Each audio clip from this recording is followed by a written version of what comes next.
Hello दोस्तों, स्वागत है आप सभी का एक और नए क्लासेस में। तो आज हम लेकर आए हैं आप सभी के लिए कंप्यूटर से रिलेटेड कुछ बेसिक नॉलेज जो आपके काम में आएंगे। तो दोस्तों, ये बेसिक नॉलेज आपको पता होना चाहिए। तो आज के क्लास को पूरा मिस नहीं करना है, पूरा एंड तक देखना है। ठीक है दोस्तों, क्लास को छोड़कर जाना नहीं है कहीं भी, क्लास को मिस नहीं करना है। सभी बच्चे को क्लास पर फोकस करना है। कंप्यूटर के कुछ इंपॉर्टेंट बेसिक नॉलेज जो आपके काम में आएंगे। तो चलिए आज का क्लास हम शुरू करते हैं। तो आज का पहला प्रश्न है दोस्तों, कंप्यूटर की घड़ी। कंप्यूटर की घड़ी की स्पीड की गणना किस में की जाती है? कंप्यूटर की घड़ी की स्पीड की गणना किस में की जाती है? तो आपका सही जवाब हो जाएगा, कंप्यूटर की स्पीड की गणना बीट में की जाती है दोस्तों। कंप्यूटर की स्पीड की गणना बीट में की जाती है। आपका राइट आंसर ऑप्शन ए हो जाएगा, बीट में की जाती है। चलिए अगला प्रश्न देखिए, किसका उपयोग करते हुए पहला कंप्यूटर प्रोग्राम किए गए थे? किसका उपयोग करते हुए पहला कंप्यूटर प्रोग्राम किए गए थे? चलिए आप लोग आप जवाब देंगे, किसका उपयोग करते हुए पहला कंप्यूटर प्रोग्राम किए गए थे? तो आपका सही जवाब होना चाहिए मशीन लैंग्वेज का। मशीन लैंग्वेज का इस्तेमाल करके। तो दोस्तों ऑप्शन ए आपका राइट आंसर हो जाएगा, मशीन लैंग्वेज। चलिए अगला प्रश्न देखेंगे, और जिन भी बच्चों को आंसर पता होगा वो कमेंट सेक्शन में अपना कमेंट करके जवाब देंगे। तो दोस्तों ये देखिए अगला प्रश्न है, किसने बेसिक कंप्यूटर भाषा का विकास किया था? किसने बेसिक कंप्यूटर भाषा का विकास किया था? तो आप लोगों का सही जवाब होना चाहिए जॉन जी कैमी ने। जॉन जी कैमी ने दोस्तों, जॉन जी कैमी ने। ठीक है, आपका सही जवाब जॉन जी कैमी ने। चलिए अगला प्रश्न देखिए, अगला प्रश्न है आपका, बेसिक कंप्यूटर भाषा का विकास कब हुआ था? दोस्तों बेसिक कंप्यूटर भाषा का विकास कब हुआ था? तो आप लोगों का सही जवाब होना चाहिए 1964 में। ठीक है दोस्तों, 1964 में हुआ था। आपका सही जवाब हो जाएगा 1964। ठीक है, चलिए अगला प्रश्न देखेंगे, सभी बच्चे ध्यान देंगे प्रश्न पे। अगला प्रश्न है, कंप्यूटर भाषा जावा। दोस्तों कंप्यूटर भाषा जावा के आविष्कारक कौन है? कंप्यूटर भाषा जावा के आविष्कारक कौन है? तो आपका सही जवाब होना चाहिए सन माइक्रोसॉफ्ट। दोस्तों सन माइक्रोसॉफ्ट आपका सही जवाब होगा, सन माइक्रोसॉफ्ट। ऑप्शन ए आपका राइट आंसर हो जाएगा, सन माइक्रोसॉफ्ट। ठीक है, चलिए अगला प्रश्न देखेंगे सही बच्चे, और सही बच्चे क्लास पे फोकस करेंगे। तो आपका अगला प्रश्न है कंप्यूटर की, आपका अगला प्रश्न है दोस्तों, कंप्यूटर की भौतिक बनावट कहलाती है। कंप्यूटर की भौतिक बनावट जो होती है वो क्या कहलाती है? तो दोस्तों वो हार्डवेयर कहलाती है। ठीक है, ऑप्शन बी आपका राइट आंसर हो जाएगा, भौतिक बनावट कंप्यूटर की हार्डवेयर कहलाती है। ठीक है, ऑप्शन बी आपका राइट आंसर हो जाएगा। चलिए अगला प्रश्न देखेंगे सही बच्चे, आपका अगला प्रश्न है, कंप्यूटर में रैम का फुल फॉर्म बताना है। दोस्तों रैम का विस्तार रूप बताना है। तो रैम का विस्तार रूप क्या होता है? Random access memory. तो आपका सही जवाब होगा option C, random access memory RAM का विस्तार रूप है, फुल फॉर्म है। तो सभी बच्चे क्लास पे फोकस करेंगे, बेसिक नॉलेज आपके लिए बहुत ही इंपॉर्टेंट है अगर आप कंप्यूटर चलाना चाहते हैं तो। आपका अगला प्रश्न है, इनमें से कौन सा, दोस्तों आपका अगला प्रश्न है, इनमें से कौन सा सर्च इंजन नहीं है? अब आपको बताना है इनमें से कौन सा सर्च इंजन नहीं है। तो आपका सही जवाब हो जाएगा वोल्फ्रेम अल्फ़ा। ऑप्शन डी आपका राइट आंसर हो जाएगा, वोल्फ्रेम अल्फ़ा। ठीक है दोस्तों, सर्च इंजन नहीं है। चलिए अगला प्रश्न देखेंगे सही बच्चे।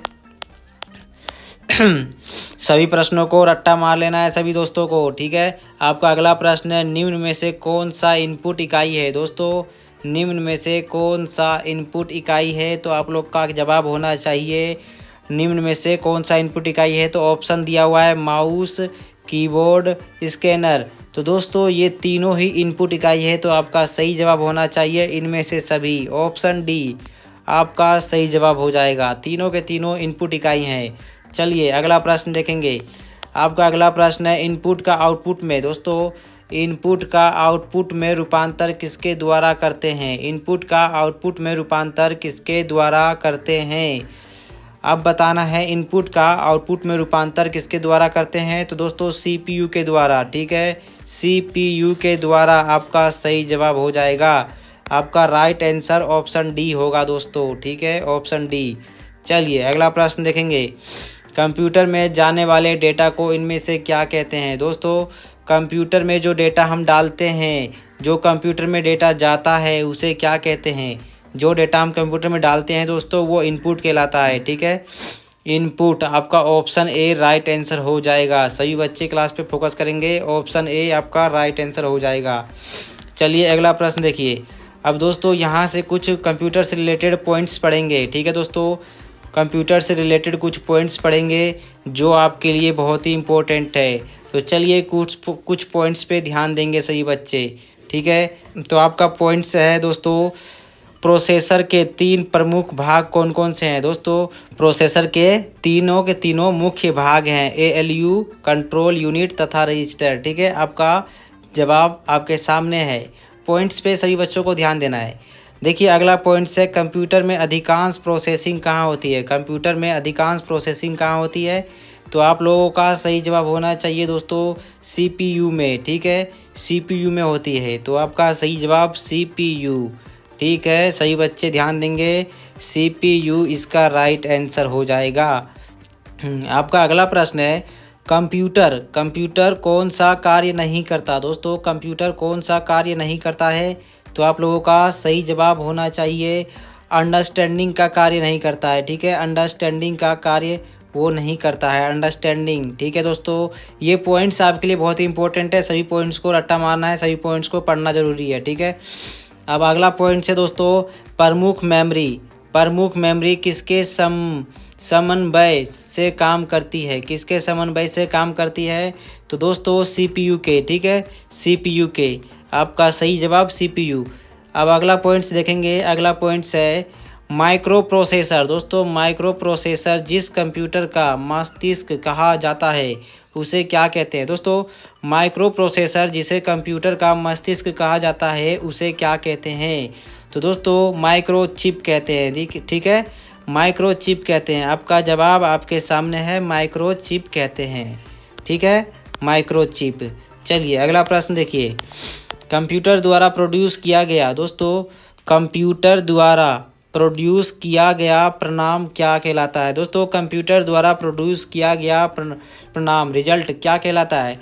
जो कंप्यूटर हमें रिजल्ट देता है दोस्तों उसको ना आउटपुट कहते हैं। ठीक है, जो हमें कंप्यूटर से प्राप्त होता है उसे आउटपुट कहते हैं। ठीक है दोस्तों, चलिए अगला प्रश्न देखते हैं, इनपुट का आउटपुट में परिवर्तन। दोस्तों इनपुट का आउटपुट में परिवर्तन किसके जरिए किया जाता है। इनपुट का आउटपुट में परिवर्तन किसके जरिए किया जाता है, तो दोस्तों सिंपल सा जवाब CPU द्वारा। ठीक है, CPU द्वारा किया जाता है। अगला पॉइंट से कंप्यूटर की क्षमता कैसी होती है। दोस्तों कंप्यूटर की क्षमता सीमित होती है। ठीक है, लिमिटेड होती है कंप्यूटर की क्षमता। आप लोगों का जवाब होना चाहिए लिमिटेड। ठीक है, सीमित। चलिए अगला पॉइंट्स पे ध्यान देंगे सभी बच्चे। अगला पॉइंट है कंप्यूटर को किस प्रकार की बुद्धि का नाम दिया गया। दोस्तों कंप्यूटर को किस प्रकार की बुद्धि का नाम दिया गया, तो कृत्रिम बुद्धि। ठीक है, कृत्रिम बुद्धि, इसे इंसानों द्वारा बनाया गया है दोस्तों, आर्टिफिशियल माइंड कहा जाएगा इसको। ठीक है, कृत्रिम बुद्धि। चलिए अगला प्रश्न देखेंगे, मनुष्य की स्मृति। दोस्तों मनुष्य की स्मृति शक्ति कंप्यूटर की तुलना में कैसी होती है। दोस्तों सामान्य होती है। ठीक है, कॉमन होती है दोस्तों, सामान्य। आपका जवाब सामान्य हो जाएगा। मनुष्य की स्मृति शक्ति कंप्यूटर की तुलना में कैसी होती है, समान। ठीक है, कॉमन होती है। चलिए अगला प्रश्न देखेंगे। अगला पॉइंट से आपका मानव मन। दोस्तों मानव मन तथा कंप्यूटर में किसकी गति तेज है। दोस्तों मानव मन तथा कंप्यूटर गति तेज किसकी है, दोनों में से किसकी गति तेज है दोस्तों, तो मानव मन का। ठीक है, आपका सही जवाब होगा मानव मन का गति तेज है, मानव मन का। चलिए अगला पॉइंट्स ध्यान देंगे सही बच्चे। आपका अगला पॉइंट्स है तड़प का पूर्ण रूप क्या है। दोस्तों तड़प का पूर्ण रूप क्या है, तो आपका सही जवाब हो जाएगा तड़प का पूर्ण रूप इलेक्ट्रॉनिक डेटा प्रोसेसिंग। ठीक है, इलेक्ट्रॉनिक डेटा प्रोसेसिंग आपका राइट आंसर। अब अगला पॉइंट्स पे ध्यान देंगे सही बच्चे। कंप्यूटर की भाषा में सूचना किसे कहा जाता है। कंप्यूटर की भाषा में सूचना किसे कहा जाता है। दोस्तों कंप्यूटर की भाषा में सूचना किसे कहा जाता है, तो आपका सही जवाब हो जाएगा एकत्रित डेटा को। दोस्तों एकत्रित डेटा को। ठीक है, जो कलेक्टेड डेटा होते हैं, इकट्ठा होते हैं जो डेटा, उसी को सूचना कहते हैं। ठीक है, कंप्यूटर की भाषा में सूचना कहा जाता है एकत्रित डेटा को। ठीक है। आपका अगला पॉइंट्स है कंप्यूटर में डेटा किसे कहते हैं। दोस्तों कंप्यूटर में डेटा किसे कहते हैं, तो आपका जवाब आपके सामने चिन्ह व संख्यात्मक सूचना को, चिन्ह व संख्यात्मक सूचना को डेटा कहते हैं कंप्यूटर में, ठीक है। चलिए अगला पॉइंट्स देखेंगे। अगला पॉइंट्स है आपका कंप्यूटर में जाने वाला डेटा को कहते हैं। दोस्तों जो डेटा हम कंप्यूटर में डालते हैं, जो डेटा हम कंप्यूटर में डालते हैं उसे इनपुट कहते हैं, ठीक है, इनपुट कहते हैं। जो डेटा हम कंप्यूटर में डालते हैं उसे इनपुट कहते हैं और जो कंप्यूटर हमें देता है उसे आउटपुट कहते हैं, ठीक है। चलिए अगला पॉइंट्स पे सभी बच्चे ध्यान देंगे। आपका अगला पॉइंट्स है प्रसिद्ध कंप्यूटर पैकमैन किस काम के लिए बनाया गया था।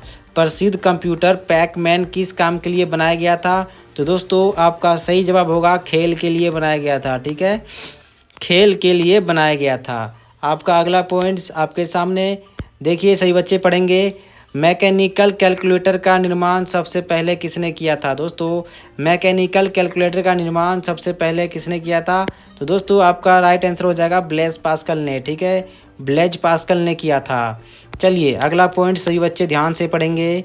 अब अगला पॉइंट्स आपके सामने है कंप्यूटर की प्राथमिक संरचना का विकास किसने किया था। दोस्तों कंप्यूटर की प्राथमिक संरचना का विकास किसने किया था, कंप्यूटर की प्राथमिक संरचना का विकास किसने किया था दोस्तों, तो आपका सही जवाब चार्ल्स बेबेज ने, ठीक है, चार्ल्स बेबेज ने, ठीक है, कंप्यूटर के पितामह चार्ल्स बेबेज, ठीक है, आपका सही जवाब चार्ल्स बेबेज। चलिए अगला ऑप्शन पढ़ेंगे। आपका अगला पॉइंट्स है कौन सा कंप्यूटर सबसे महंगा, सबसे बड़ा और सबसे तेज है। कौन सा कंप्यूटर सबसे महंगा, सबसे बड़ा और सबसे तेज है, तो दोस्तों आपका सही जवाब हो जाएगा सुपर कंप्यूटर, ठीक है, सुपर कंप्यूटर, आपका सही जवाब सुपर कंप्यूटर। चलिए अगला पॉइंट्स पढ़ेंगे। आपका अगला पॉइंट्स आपके सामने सामान्य रूप से प्रयोग किया जाने वाला कंप्यूटर को क्या कहते हैं। दोस्तों जो कॉमनली यूज़ किया जाता है कंप्यूटर उसे क्या कहते हैं, डिजिटल कंप्यूटर, ठीक है, सामान्य रूप से प्रयोग किए जाने वाले कंप्यूटर को क्या कहते हैं, तो डिजिटल कंप्यूटर, ठीक है, आपका सही जवाब आपके सामने डिजिटल कंप्यूटर। चलिए अगला पॉइंट्स पढ़ेंगे।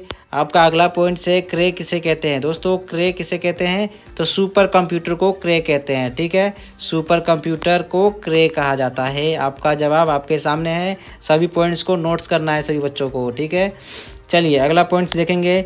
आपका अगला पॉइंट से मदरबोर्ड में ऐसा क्या होता है जो मदरबोर्ड पर सीपीयू को दूसरे पुर्जों से कनेक्ट करता है। दोस्तों मदरबोर्ड में ऐसा क्या होता है जो मदरबोर्ड पर सीपीयू को दूसरे पुर्जों से कनेक्ट करता है, तो दोस्तों आपका सही जवाब होगा सिस्टम बस होता है, ठीक है, सिस्टम बस, सिस्टम बस होता है जो मदरबोर्ड पर सीपीयू को दूसरे पुर्जों से कनेक्ट करता है, ठीक है, आपका जवाब आपके सामने है, ठीक है। ये बेसिक नॉलेज आपके बहुत काम में आएंगे, तो सभी को ध्यान से पढ़ना है सभी बच्चों को। आपका अगला पॉइंट से किस लैंग्वेज का उपयोग करते हुए पहला कंप्यूटर प्रोग्राम किया गया था। किस लैंग्वेज का उपयोग करते हुए पहला कंप्यूटर प्रोग्राम किया गया था। चलिए आप लोग के सामने आपका पॉइंट्स दिया हुआ है, सभी बच्चे नोट्स करेंगे। मशीन लैंग्वेज का, ठीक है, मशीन लैंग्वेज का इस्तेमाल किया गया था, उपयोग किया गया था। चलिए अगला पॉइंट्स आपके सामने आ चुका है। अगला पॉइंट्स है किस व्यक्ति ने बेसिक कंप्यूटर लैंग्वेज का विकास किया था। किस व्यक्ति ने बेसिक कंप्यूटर लैंग्वेज का विकास किया था, तो दोस्तों जॉन जी कैमी ने, ठीक है, जॉन जी कैमी ने, जॉन जी कैमी ने बेसिक कंप्यूटर लैंग्वेज का विकास किया था। आपका जवाब आपके सामने है, ठीक है, सभी को नोट्स कर लेना है आपको, ठीक है। अब आपका पॉइंट्स अगला पॉइंट्स है बेसिक कंप्यूटर। दोस्तों आपका अगला पॉइंट्स है बेसिक कंप्यूटर लैंग्वेज का विकास किस वर्ष में हुआ था। अब बताना है कि विकास किस वर्ष में हुआ था, ठीक है, तो 1964 ईस्वी में हुआ था, ठीक है, 1964 ईस्वी में विकास हुआ था। आपका जवाब आपके सामने 1964 ईस्वी में, ठीक है। चलिए अगला पॉइंट्स देखेंगे सही बच्चे। आपका अगला पॉइंट्स आपके सामने है किसी प्रोग्राम को चित्र के रूप में दर्शाने की प्रक्रिया कहलाती है। किसी भी प्रोग्राम को चित्र के रूप में दर्शाने की प्रक्रिया क्या कहलाती है दोस्तों, तो आपका सही जवाब होगा फ्लो चार्ट, ठीक है, फ्लो चार्ट कहलाती है। किसी भी प्रोग्राम को चित्र के रूप में दर्शाने की प्रक्रिया को फ्लो चार्ट कहते हैं, ठीक है। आपका पॉइंट्स आपके सामने है और जवाब भी आपके सामने है, तो सभी पॉइंट्स को ध्यान से पढ़ना है और दिमाग में बिठा लेना है। ये बेसिक नॉलेज आपके लिए बहुत ही इम्पोर्टेंट है और आपको आना ज़रूरी है। दोस्तों आपका अगला पॉइंट्स है वैज्ञानिक कंप्यूटर भाषा क्या है। वैज्ञानिक कंप्यूटर भाषा क्या है, वैज्ञानिक कंप्यूटर भाषा क्या है, तो आपके देखिए वैज्ञानिक कंप्यूटर भाषा क्या है, तो फोरट्रैन, ठीक है, फोरट्रैन। चलिए अगला पॉइंट्स देखेंगे, कंप्यूटर भाषा कोबोल किस कार्य के लिए उपयोगी है। कंप्यूटर भाषा कोबोल किस कार्य के लिए उपयोगी है, सही बच्चे ध्यान देंगे। तो दोस्तों व्यावसायिक कार्य के लिए, ठीक है दोस्तों, बिजनेस जो करते हैं उनके लिए, व्यावसायिक कार्य के लिए कंप्यूटर का कोबोल भाषा उपयोगी है, ठीक है दोस्तों। चलिए अगला पॉइंट्स देखेंगे, अंग्रेजी भाषा की जैसी उच्च स्तरीय कंप्यूटर भाषा कौन सी है। दोस्तों अंग्रेजी भाषा की जैसी उच्च स्तरीय कंप्यूटर भाषा कौन सी है, तो कोबोल, ठीक है, कोबोल। अभी आपने पढ़ा ना दोस्तों, कोबोल। चलिए अगला पॉइंट्स देखेंगे, आपका अगला पॉइंट्स आपके सामने आ चुका है, जावा कंप्यूटर। दोस्तों जावा कंप्यूटर भाषा के आविष्कारक कौन है। जावा कंप्यूटर भाषा के आविष्कारक कौन है, तो आप लोगों का जवाब हो जाएगा सन माइक्रोसॉफ्ट जावा कंप्यूटर भाषा के आविष्कारक हैं, ठीक है। चलिए अगला पॉइंट्स देखेंगे, आपका अगला पॉइंट्स आपके सामने है, कौन सी भाषा। दोस्तों कौन सी भाषा सभी कंप्यूटरों में लागू होती है। कौन सी भाषा सभी कंप्यूटरों में लागू होती है, तो मशीन लैंग्वेज, ठीक है, मशीन लैंग्वेज सभी कंप्यूटरों में लागू होती है। चलिए अगला पॉइंट्स देखेंगे, इंटरनेट पर प्रयुक्त कंप्यूटर लैंग्वेज कौन सी है। दोस्तों इंटरनेट पर प्रयुक्त कंप्यूटर लैंग्वेज कौन सी है, तो आपका जवाब जावा लैंग्वेज है, ठीक है। इंटरनेट पे प्रयुक्त कंप्यूटर लैंग्वेज जावा लैंग्वेज है।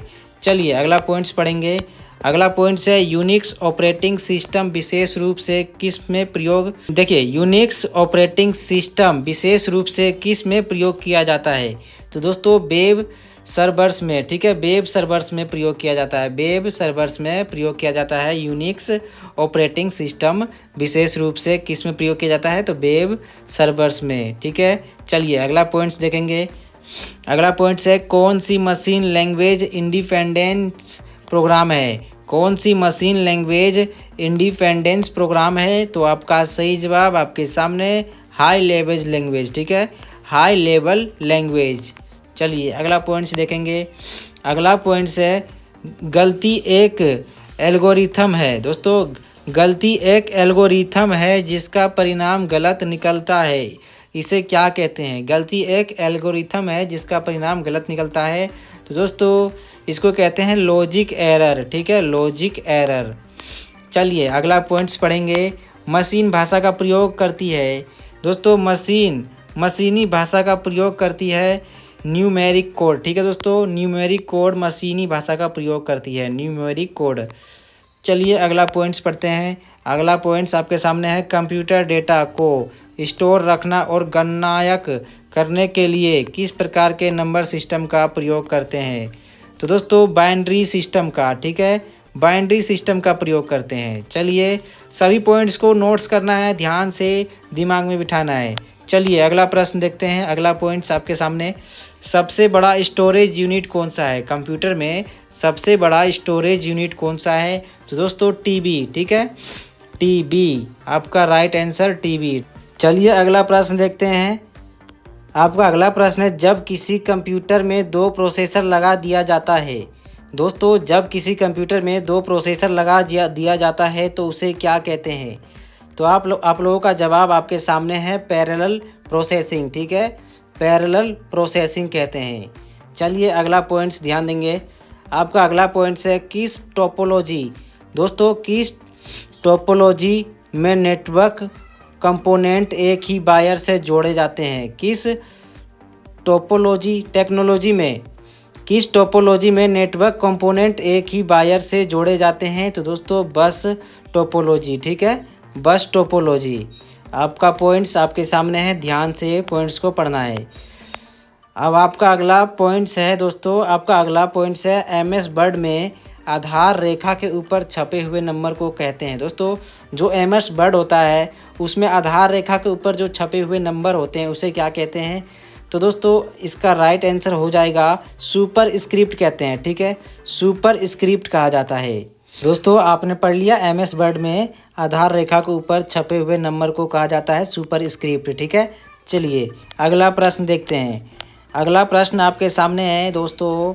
अगला प्रश्न है MS वर्ड किसका उदाहरण है। दोस्तों MS वर्ड किसका उदाहरण है, तो आपका सही जवाब हो जाएगा, इसमें ऑप्शन दिया हुआ है ऑपरेटिंग सिस्टम का, प्रोसेसिंग डिवाइस का, या एप्लीकेशन सॉफ्टवेयर का, या फिर इनपुट डिवाइस का। दोस्तों MS वर्ड जो है वो इसका उदाहरण है, ठीक है, एप्लीकेशन सॉफ्टवेयर का MS वर्ड उदाहरण है। तो आज का क्लास आपका यहीं पे ख़त्म होता है। तो आप लोग इन पॉइंट्स को एकदम दिमाग में बिठा लेंगे, ठीक है।